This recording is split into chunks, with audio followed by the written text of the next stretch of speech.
on this edition of Sightings. In 1962, a UFO turned night into day in Eureka, Utah, then dramatically exploded over Las Vegas. The Air Force called it a meteor. I believe it was an object under intelligent control and just possibly not from around the neighborhood. Some of the men recreating these Civil War battles have done this before, over 125 years ago. I do feel that I belong in another time. Find out why the CIA has spent over $20 million on psychics. They were looking for results. They didn't care how it worked. They just wanted to know if it worked. And obviously they felt like it was working. And Sightings returns to Colorado's Black Forest for an eerie update to the Lee family haunting. Look at the eyes. See the eye? Look, the eyes, the nose, look at that. There's a face there.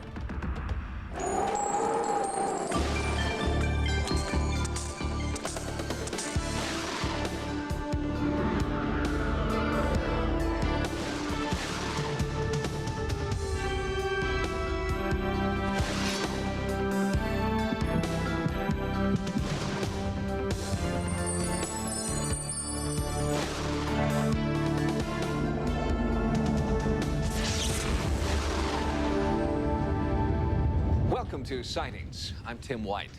On any given weekend in places throughout the country, you'll find them. People in vintage gray and blue uniforms, muzzle-loading rifles at their side, reenacting scenes from the American Civil War. For many, it's a hobby, a chance to bring alive our shared history. But for some, there is a paranormal dimension. They are reliving what they believe is a past life.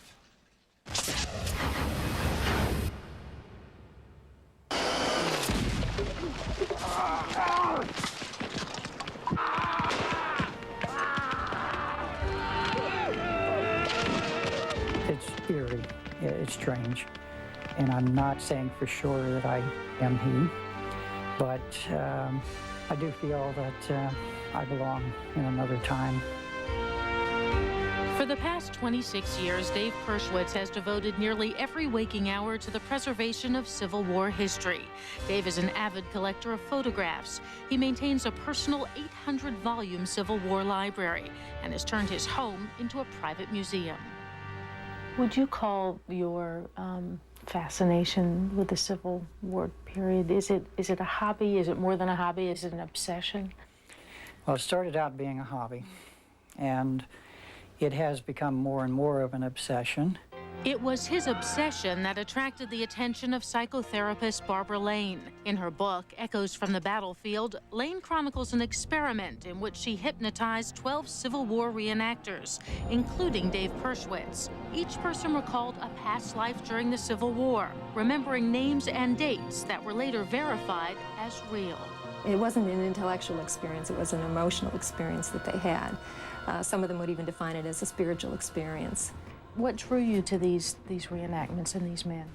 I sensed an incredible intensity about them, an incredible draw or link to the Civil War that I thought was beyond the normal.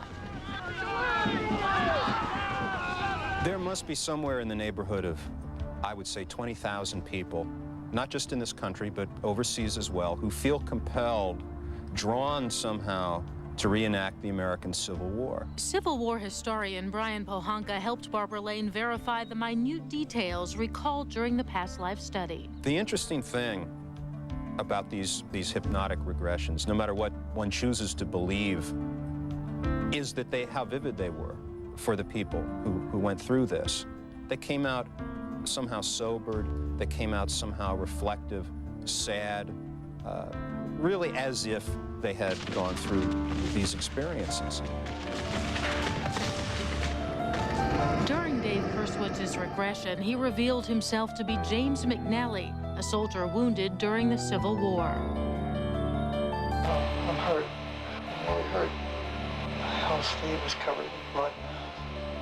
Can you describe what you felt when she took you back through being wounded? Well, one thing I felt was pain. I felt pain in my arm. Some of them dead, some of them dying. Arms, legs. Some of the legs still have shoes on them. My arm,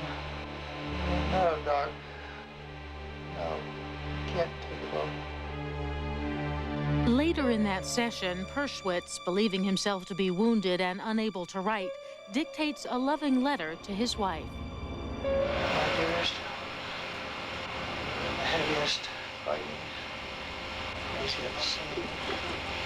And I was hit. Bones in my arm were shattered. They had to cut off my arm. It was my left arm. Started church together again. I can still bless myself with proper healing. Your devoted husband, James McNally. Later research revealed that there was, in fact, a Union soldier named James McNally who was wounded in the Battle of Piedmont. His left arm was amputated. He had a wife named Ellen. But the most amazing revelation of all was that James McNally was the great-grandfather of Dave Perschwitz. When you started doing reenactments, did you have any idea that your great-grandfather had actually participated in the Civil War? No, had no idea at all. I never knew that he was involved in any war at all. And my grandmother pulled out a picture at a family reunion. I almost felt like I was looking at a picture of myself. What do you make of all of it? The fact that in this regression you came up with things that you had no previous knowledge of? I had not believed in reincarnation before, previous to this, but I almost have to put some credence in it now. Not to say exactly that I've been reincarnated, but I really have to wonder. Wonder about whether, in fact, you were your great-grandfather. Yeah. Another subject in the study, Robert Lee Hodge, has been obsessed with the Civil War since childhood. For his first-grade school photo, he insisted on wearing a Civil War-style cap. When I was 9 years old and I went to Gettysburg, the hair on the back of my neck stood up. Hodge is a hardcore reenactor, authentic down to the thread count of his undergarments. He believes through hypnosis he found a reason for his lifelong connection to another century. One of the first things she asked me was, "What do you see?" And the first thing that I thought of was trees. So I felt like I was an observer within somebody's mind or something. There was fighting, and there was chaotic commands given, and carnage and bloodshed. And there was fear within myself. She had asked me for a name, and the only thing that I could think of was the name Jackson. And then she asked me, can you think of a first name? And all I could think was a J, like James or John. Rob was a match with a soldier by the name of John Jackson, 47th Alabama. And after his regression, I did go to the archives, and I did find a John Jackson, 47th Alabama. So what you're saying, in effect, is that Dave, very likely, was his great-grandfather. It's possible. It's entirely possible. And that Rob was a Civil War soldier. It could very easily be. For those who feel compelled to relive the Civil War over and over again, Lane believes that past life regression therapy can help create a lasting and final peace. I think that there still needs to be a tremendous amount of healing with the Civil War. It was a terrible thing for our country where brother fought brother. It was terribly emotional. And I think that this is one possible way of perhaps healing. Barbara Lane is now expanding her research into other historical reenactment groups. She's begun working with medieval reenactment societies to determine if they, too, may be reliving past lives. Next, how the CIA used psychics. Later, new cattle mutilations in California. And a UFO explodes over Las Vegas.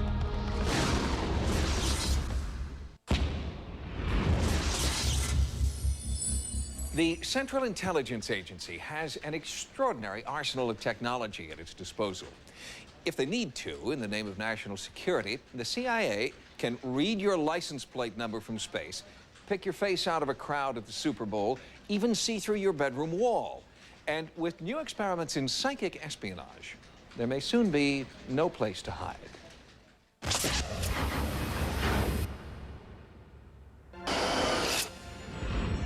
Recent revelations about the Pentagon's multi-million-dollar funding of psychic experiments has some people outraged and others wondering why it was so long in coming. The research focused on remote viewing, a technique in which psychics try to intuit strategic locations, viewing remote locations with the mind's eye only. We're going to do a movement exercise, meaning that we're going to move in to the target more. We want to go to a remote site and see what's there. Whatever is in a hidden room can really be revealed. Something should be visible. Brown, golden, rough, grainy. This is like opening a new door. This is like putting one foot off into another dimension. Jim Mars is an investigative journalist, among the first to disclose information about the CIA's attempt to emphasize the ESP in espionage. It was hard to crack the nut all the way through. The people who had actually participated in this remote viewing had all signed secrecy oaths. They all wanted to talk about the experience. You know, this is really something, you know, but they were constrained. Gentlemen, with the consent of Congress, psychic experiments received full funding for more than 20 years. And according to former remote viewers who must remain anonymous, there were successes. During the Iran hostage crisis, for example, remote viewers were able to describe the exact location where some hostages were being held. In 1982, when Brigadier General James Dozier was kidnapped by Italian terrorists, remote viewers helped guide anti-terrorist commandos to the building and even the room where Dozier was being held. The military people who started this whole program, they were looking for results. They didn't care how it worked. They just wanted to know if it worked. And obviously, they felt like it was working. It was during the Cold War, in the 1960s, that the potential for remote viewing first came to the attention of the American military, after intelligence reports revealed that Russia was already using psychic espionage effectively. This got the boys in the Pentagon going, you know, and their attitude was, we don't think there's anything to that, but if the Soviets are doing it, we've got to do it too. Early studies conducted at the Stanford Research Institute were crude and haphazard. Psychic Ingo Swann was among the first to be called into the program. When I first started in 1970, that control was sporadic. Some days the experiments did not work. But as I became more professionally involved with research and began to understand the processes involved, the control was probably about 95% effective. As Swann's proficiency increased, so did his ability to analyze what worked and what didn't, and then teach remote viewing to military personnel. They, too, had a high success rate. The trained remote viewer, in my students anyway, had to be 85% correct 85% of the time. And they had to know when they were in error. You see, you can't take remote viewing and say, look, we can be successful 10% of the time or 20%, because that's not competitive to other ways of getting information. But 85%, 95%, this is a whole different thing. Then Major Ed Dames was one of Swann's pupils. Ingo Swann's method allowed us to outperform even the best natural psychics that ever lived and to know when our data was correct. We took this discovery out of the laboratory, if you will, and we developed it into a militarily useful tool that could be used to support intelligence requirements in the event of a life or death situation or where a deadly force was necessary. News of the remote viewing success rate spread quickly, and by the mid-1970s, the program was part of the Army's Intelligence and Security Command. And within 10 years, psychic espionage was being used by several branches of the U.S. government. They were looking for Soviet submarines. They were locating satellites. They were locating biochemical warfare facilities, rocket launching sites. They even worked with other agencies. They participated in some programs looking for drug-running ships. Even the CIA, on more than one occasion, asked them to try to see if they could locate moles, penetrating agents for an enemy power within the CIA. But in the late 1980s, an influx of new leadership changed the future of remote viewing.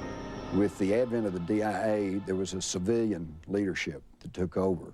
And these people were ran the gamut from people who were just aghast that anybody was even looking at something so silly, all the way to people who were just big believers, you know. And the first thing you know, they had channelers coming in, they had crystal ball gazers coming in. Remote viewing got pushed ever further back into the background. The unit itself began to be used in less than honorable ways. Disillusioned, Dames and others from the remote viewing unit left to form a private consulting firm, SciTech. According to Dames, in 1991, during the Gulf War, SciTech was contacted by the NSC, the National Security Council, and asked to psychologically locate Saddam Hussein's biological weapons facilities and to pinpoint the location of Libya's Muammar Gaddafi. Patty Dreyer was one of SciTech's professionally trained remote viewers. I would describe it as not being limited by time or space, and to be able to gather information about a person, place, or thing anytime. It feels as though I'm in two places at the same time, and yet I'm here writing information. So it's almost like a split of some kind. In some ways, it's as significant in terms of the evolution of man as the discovery of fire. The more people that learn these techniques and know how to do this or relearn it, perhaps man had these abilities and lost them at one time, the less secrets there will be. But just recently, the CIA released a report stating that remote viewing successes cannot be corroborated and recommending that the Pentagon pull the plug. This also comes into one of the aspects about the report that has just been made public by the CIA to the effect that, well, there seems to be some statistical basis for the fact that something's happening there in remote viewing, but we really don't think there's much to it. And this comes back to the scientific problem, which is if they can't explain why it does something, then it can't be happening. But I think the tip-off to the success of our program is the fact that it continued to be funded for a quarter of a century. So obviously somebody thought they were getting results from this. In response to a sightings inquiry regarding the CIA's use of paranormal espionage techniques, we received this letter. It concludes that, quote, remote viewing has not been shown to have value in intelligence operations. Next, Harvard University's latest attempt to contact ETs. And California ranchers confused about cattle mutilations.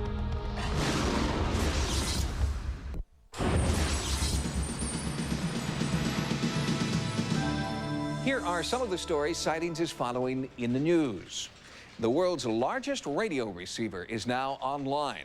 It has more than 240 million channels, all tuned to outer space, so that if ET phones home, we'll be able to listen in. At Harvard University's Oak Ridge Observatory, the most powerful radio receiver in the world is now up and running, and its sole purpose is to search for signs of intelligent life in outer space. Project Beta, which stands for the Billion Channel Extraterrestrial Assay, is the latest venture from the Planetary Society, a private group of space scientists and dreamers. What's happening now is the installation of Beta, the Billion Channel Extraterrestrial Assay, in which a whole new receiver is being installed with a very modern computer technology. This is, I think, a major milestone in the search for extraterrestrial intelligence. The Beta radio telescope system can scan 2 billion radio channels in less than a second. Each channel is then analyzed for distinctive patterns that might indicate the signal is from an intelligent source in another part of the universe. We finally have evidence that there are planetary systems out there, and that indeed they may even be the rule rather than the exception. We're undoubtedly not unique in this universe of 100 billion galaxies, each with 100 billion stars. Things don't happen just once. There's undoubtedly other advanced life in our galaxy, and if it has grown up anything like the way we've grown up, it probably likes communicating. For the Planetary Society, the question is not, is there intelligent life out there, but rather, will we be able to recognize their signal when it comes through? It will just sit here and monitor things on its own. It's very sophisticated, and it will let us know when something has been discovered.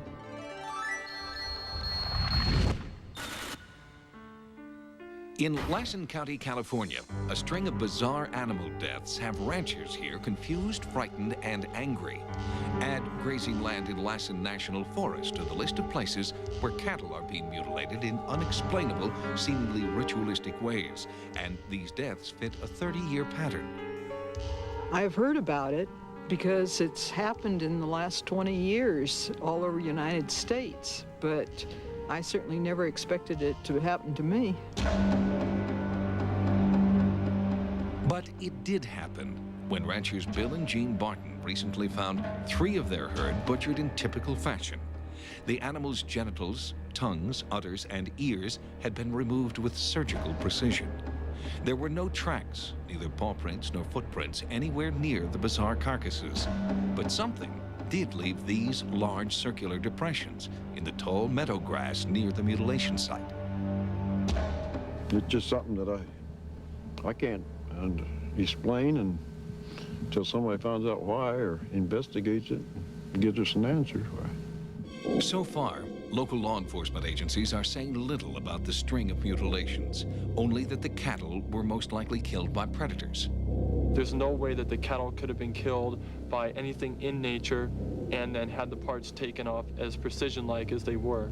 Therefore, I think we have to look at something either from our own government for top-secret research or possibly into the sky. I believe possibly the government may even be doing this or assisting extraterrestrials in this. And I think we're being blatantly lied to. Since the first reported mutilation in 1967, there have been more than 12,000 strange animal deaths reported in 20 states. I think we'd like to find the answer for all the cattle in the country.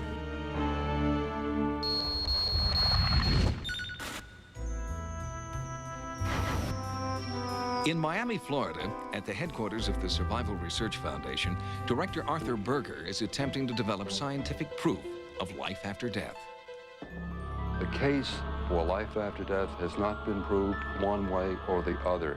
The matter remains a dead center, and our belief is that only investigations and further facts can move it in one way or the other. Berger, a retired attorney, heads up the foundation, which has an international constituency, including several prominent scholars and scientists. The 100-plus membership believes that one way they may prove life after death is if members leave a complicated coded message that can only be solved if they speak from the grave to break the code for researchers. This is secret writing. This is the kind of writing that James Bond would use, because nobody can read it without knowing the key. And for the first time, we're using it in a life-after-death experiment. The project is based on a similar experiment conducted by a British psychologist who left a coded message when he died 10 years ago. Recently, a cryptographer made headlines when he broke the code using computer technology. While Berger was disappointed, he said it won't happen again. We keep all of our test messages now under lock and key, and no one will have access to them to make trials on them, except researchers involved in the project. And Berger hopes that through this coded message project, humankind's greatest question will finally be answered. If we could prove that there was life after death, it would have terrific implications for philosophy, science, medicine, most of all for people who are bereaved. It would reduce their grief, and that to me is justification enough for conducting this program. We'll have more stories from the news next time. Now, here's what's coming up on Sightings. First, it lit up the night sky all over the West. Then it exploded over Las Vegas. Now the Air Force wants us to believe it was just a meteor. Later, it's called candomblé, and its practitioners are possessed by spirits.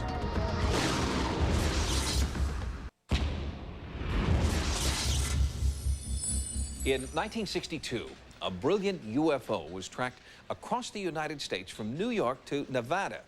It may very well have been the largest mass sighting of an extraterrestrial object in U.S. history. And when it finally came to rest, it had crashed in the military's own backyard.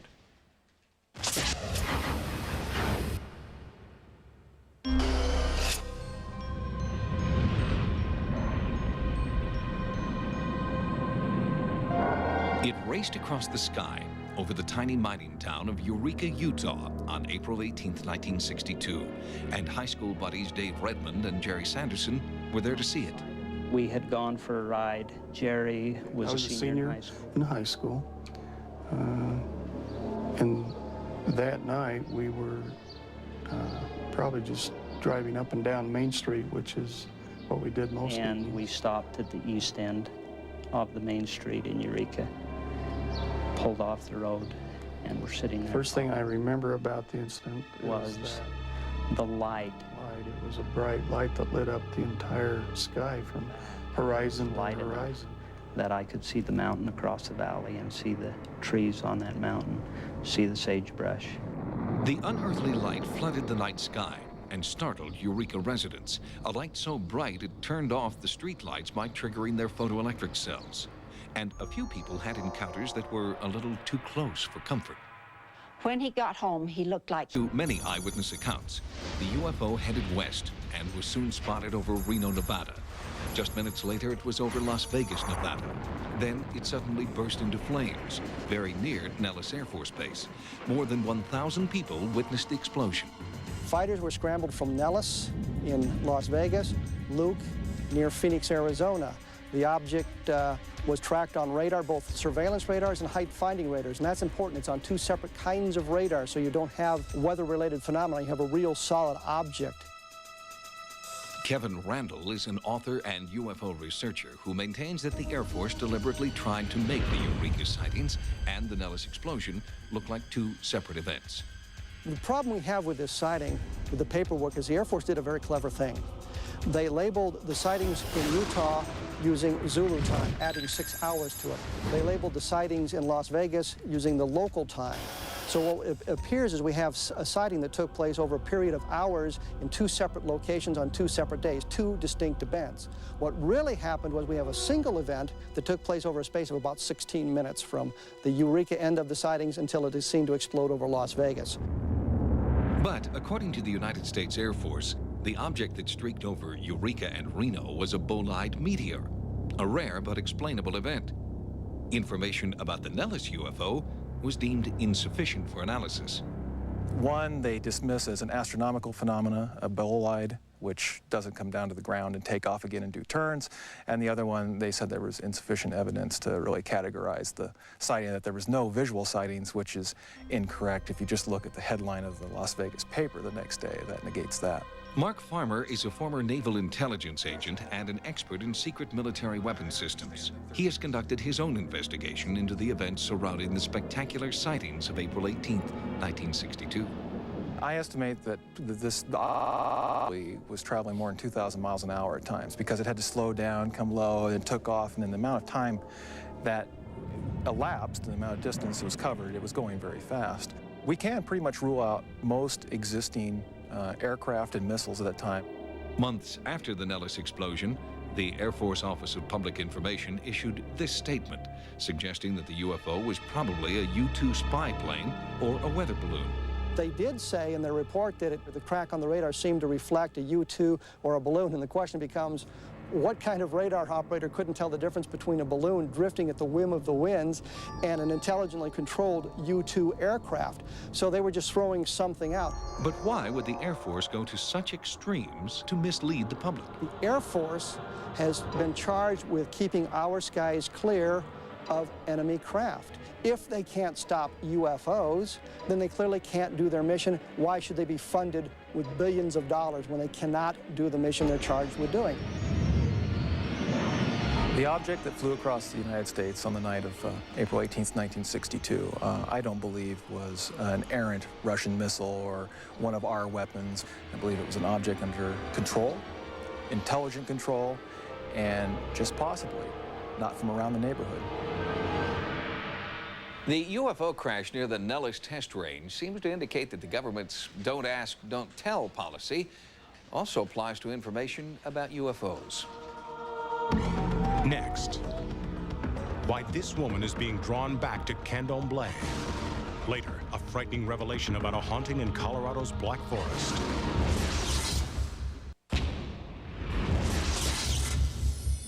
Some of the most beautiful cathedrals in the world can be found in Brazil, where more than 135 million people are Catholic.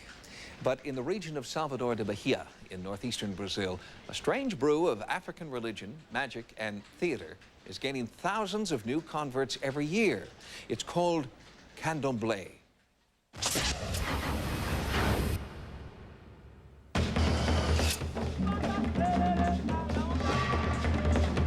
It is known as Brazilian voodoo, but candomblé has a power all its own. For hundreds of years, it was practiced in secret because followers were forbidden by the Brazilian government to even speak its name. To the uninitiated, candomblé conjures up images of demonic possession, animal sacrifice, and evil curses. But to thousands of devotees inside Brazil today, the mysterious rituals of candomblé represent obedience to a higher power, the power of magic. Mãe Lucia is a high priestess of one of Brazil's most traditional candomblé temples. In her outdoor compound, there are shrines dedicated to several different African deities called orixás, deities who can curse but also cure. It's an open thing. It's a beautiful thing. It's about nature. It's about nature. As we destroy the environment, and we discover an ancient religion that can be traced back through legend to the Stone Age that believes that nature is a force and that the orixás are forces to be respected. Sabrina Gledden is a Canadian national who has lived in Brazil for 9 years, working as a teacher and translator. 4 years ago, Sabrina was initiated as a candomblé priestess, dedicating herself to the deity Oxum, the goddess of fertility and fresh water. I became interested in candomblé because I think I've always been interested in finding a religion that really had something to do with me. Many people are beginning to see ancient religions as something very fresh and new and relevant to them.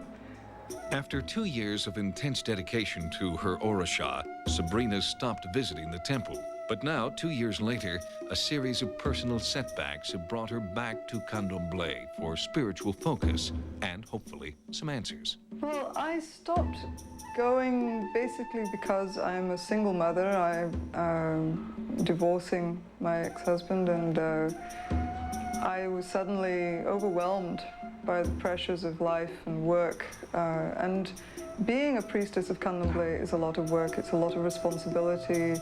Sabrina says she feels there is a deep void in her life and returns to her mentor, Mãe Lucia, for guidance. Mãe Lucia takes Sabrina to a special room dedicated to her sacred shells called buzios. By reading the pattern of the shells, Mãe Lucia believes she can foretell the future and help Sabrina choose the right path.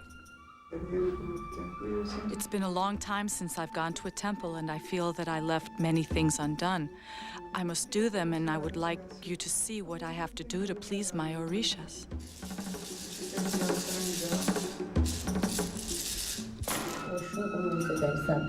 Open the roads. Ocean, as you should know, is the mother orisha. Mother already says it all.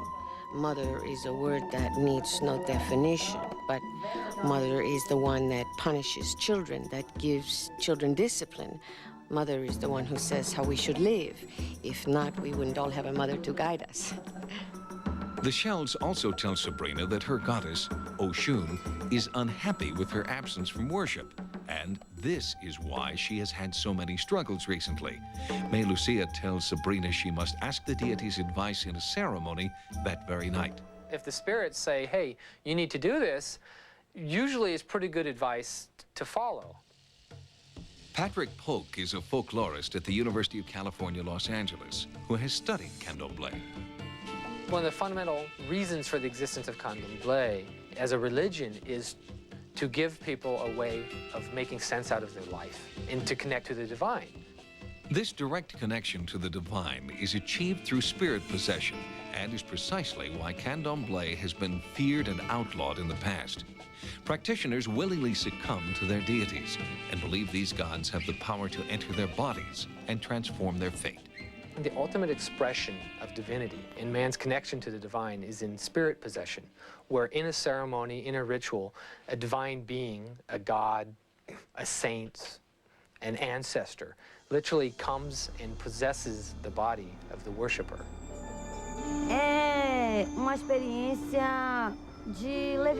It's an experience like levitation, understand? When the Orisha takes over the body, then the Orisha possesses us. It's as if we were sleeping. We don't recognize what is going on because she takes over our body. This is the evening ceremony in Salvador de Bahia that May Lucia has asked Sabrina to attend. Sabrina is here, but she is apprehensive. I already had a feeling, sort of a premonition, that my Orisha would manifest itself. And I know very well that if my Orisha were to appear, that it would be asked very nicely to go away. One by one, the priestesses begin to show signs that their spirit possession has begun. The women are led off to a separate dressing area where they put on special clothing. A different costume is reserved for each deity. When they return to the ceremony, no one is dressed as the Orisha Oshun. Then, suddenly, Oshun appears. May Lucia sees her inside the body of Sabrina. In a strange trance state, Sabrina is led outside, and the spirit is exorcised in a private ceremony. When Sabrina comes out of the strange altered state of consciousness, she tells May Lucia that an inner voice is telling her that she has an important task to perform. The next morning, Sabrina visits a sacred lake consecrated to the goddess Oshun. She prays for peace and protection. Someone told me that I had to take care of my mother, meaning my Orisha. And I realized that that was a message perhaps that I had gone there to receive, that I had been neglecting my Orisha and that I needed to start taking care of her again. According to a recent survey, every year more than 500,000 Brazilian Catholics are converting to other religions, including candomblé. And in fact, in Salvador de Bahia today, there are 300 colonial churches and more than 3,000 voodoo temples. Next, psychic Peter James reflects on what's haunting the Lee family. The mirror is a verification that this was, in fact, a pathway.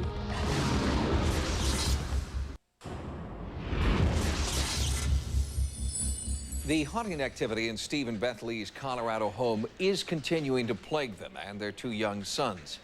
Recently, we brought a sightings team to the Lee home and let our online users plug directly into the investigation. For the past year, Sightings has made several trips to the small, picturesque town of Black Forest, Colorado, to this beautiful log home. Because inside, a strange force has appeared again and again, haunting the Lee family, and even one member of the Sightings investigative team. On previous visits, we recorded strange physical effects from the haunting, and now return to the home with psychic Peter James and a worldwide live hookup with Sightings viewers online. If someone commits suicide, is their spirit necessarily still around? I believe if someone commits suicide or dies tragically, that they're rendered earthbound. So I would say yes in answer to their question. Peter James fielded questions from over 400 online users, and it was one particular question that seemed to set into motion a new encounter with the source of the haunting activity. Is this vortex caused by a rip in the ethereal and primal plane causing the two to merge? No, I don't believe that. I feel that this vortex is the result of a habitual pathway that these entities used since around the turn of the century and continue using this pathway. Peter first discovered this so-called vortex on a previous visit he made to the Lee home. He felt this rip in the fabric of reality most strongly in the master bedroom, and also identified a spirit there named Howard, a man thought to have died under suspicious and tragic circumstances. We're talking murder. Yeah, and this is what I really feel why he's here and why he's trying to convey this message to me now. This time, Peter's attempts to find the spirit vortex again led him inevitably into the master bedroom and a mirror above the dresser. Look, you see almost at the top now, look. See, look at the eyes. Right where the light is shining into the, see it? See it? See the eye? Look, the eyes, the nose, look at that. There's a face there. Peter suggests that the mirror is somehow reflecting the spirits who are flowing in and out of the room's vortex. It's an idea that's hard to accept, but after Polaroid pictures shot into the mirror are enhanced with a special computer program, human forms are visible. If you take out this real bright spot right here in the middle, there is actually faces back behind, yes. that right there, and it's like there's layered. If you peel the layers away, there's like another 100 or so faces on each layer for about 3 layers. The mirror is a verification that this was in fact a pathway, and the mirror is reminding them that they were here and they're looking for the life force that they lost somewhere, and they found it seemingly within the mirror. But the enhanced photographs cannot answer the big question that continues to plague this investigation. Why this place? What is it about this house, the environment inside and out, that seems to welcome unearthly forces? There is an energy here unlike any that I've ever experienced in all the years that I've investigated anomalous activity. So the Black Forest is indeed a very ominous place that should be further investigated, because I feel that we're approaching the area that may uncover a mystery here. The Sightings Online area is available only to America Online subscribers, but if you have a question, comment, or suggestion for the Sightings team, you can still reach us by conventional mail.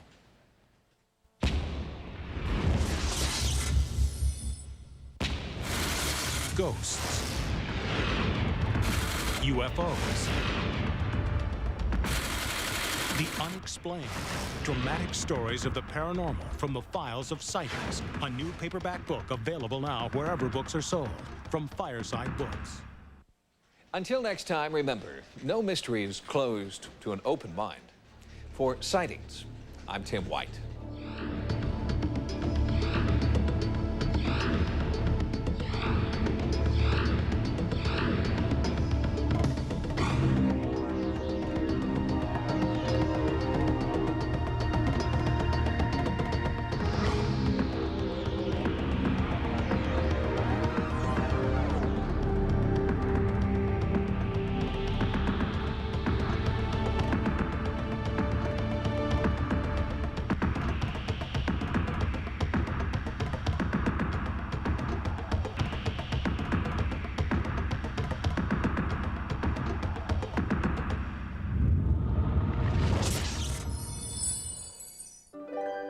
Thank you.